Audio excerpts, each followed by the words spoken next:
Hujan deras yang mengguyur Jabodetabek mengakibatkan banjir di banyak titik hingga Selasa 4 Maret 2025 pagi. Ribuan warga di Kota Bekasi, Kota Tangerang Selatan, dan Jakarta terdampak banjir hingga terpaksa mengungsi. Seperti apa situasi banjir terkini? Kota Bekasi di Jawa Barat menjadi salah satu wilayah paling terdampak. Banjir merendam 20 titik di 7 kecamatan. Hingga Selasa siang, permukiman warga seperti perumahan Pondok Gede Permai, Jati Asih menjadi salah satu yang terimbas. Ketinggian banjir di lokasi ini mencapai 4 meter.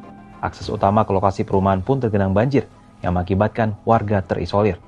BPBD Kota Bekasi mengevakuasi dengan perahu karet. BPBD Kota Bekasi melaporkan banjir melanda Bekasi Timur, Bekasi Utara, Bekasi Selatan, Medan Satria, Jati Asih, Pondok Gede, dan Rawalumbu. Ketinggian air bervariasi, mulai dari 70 cm hingga 4 meter. Jadi memang salah satu yang terparah di Kota Bekasi ini adalah di Pondok Gede Permai ini. Ada kita juga di Angkatan Laut, ada Kemang Ivi, Pondok Mitra Lestari. Kurang lebih terdampak 16.000 jiwa yang terdampak, dan kita sedang berupaya untuk mengevakuasi.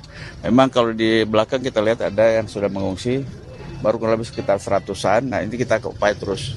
Bantuan dari TNI, Polri untuk perahu karet pun sudah datang, tapi memang masih belum mencukupi. Kita akan upayakan terus.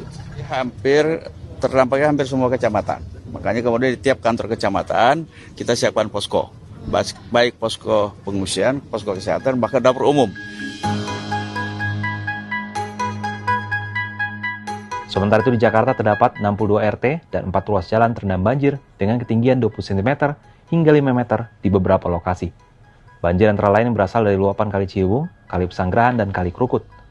Jakarta Selatan dan Jakarta Timur paling terdampak banjir, terutama di Rawajati, Pejaten Timur, dan Gedong yang dekat Kali Ciliwung. Kepala BPBD DKI Jakarta Isnawa Aji menyebut hingga Selasa pagi ratusan warga mengungsi ke sekolah, masjid, dan RPTRA.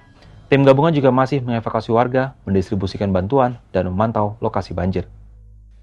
Terkait banjir, Wakil Gubernur DKI Jakarta Rano Karno dalam keterangannya usai meninjau banjir di Cilandak, Jakarta Selatan Selasa pagi mengungkapkan pemerintah akan fokus untuk membenahi Sungai Ciliwung untuk mengatasi banjir di Jakarta. Kalau kita mau betulin rumah, kita lihat rumah yang bocor, jangan yang kering. Nah, sekarang udah bocor, kita tahu di mana titik rendahnya. Nah, kami bersyukur kemarin dalam rakor bahwa pemerintah pusat memberikan PSN untuk pengendalian banjir, program strategis nasional. Jadi Jakarta mendapat anggaran cukup besar lagi untuk pengendalian banjir. Karena ya, pemerintah pusat juga mendengar bahwa bukan kita nggak mampu, kita mampu, tapi tentu tidak akan kelar dalam 1 tahun dengan anggaran terbatas kan. Nah, sekarang dengan bantuan, dengan program PSN, proyek strategis nasional, kita akan lebih fokus untuk membenahi Ciliwung.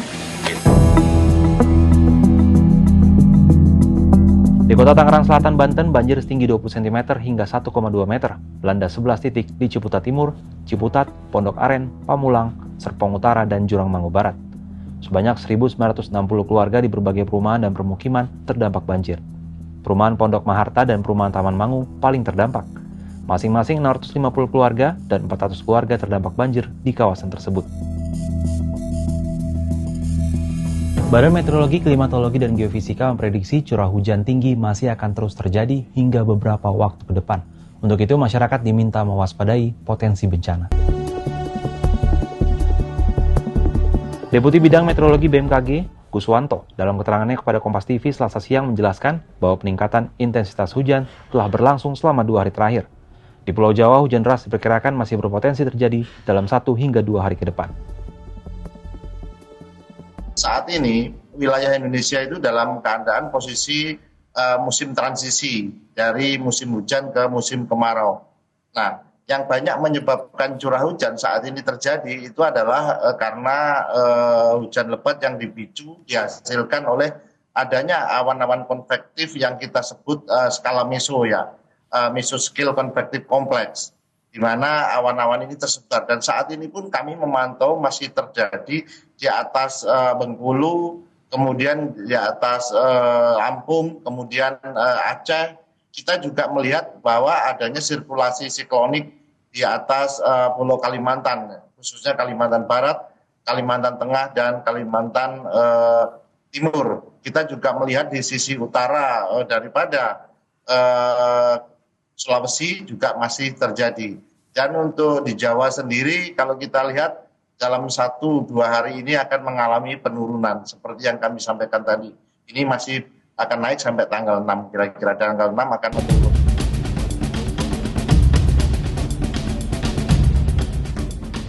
Meski bukan hal baru, namun skala banjir yang cukup besar dan melanda sejumlah wilayah di Jabodetabek ini tentunya menjadi peringatan bagi warga untuk tetap bersiaga untuk menghadapi potensi banjir lainnya. Mengingat BMKG sudah memberikan peringatan bahwa curah hujan masih akan tinggi hingga beberapa waktu ke depan.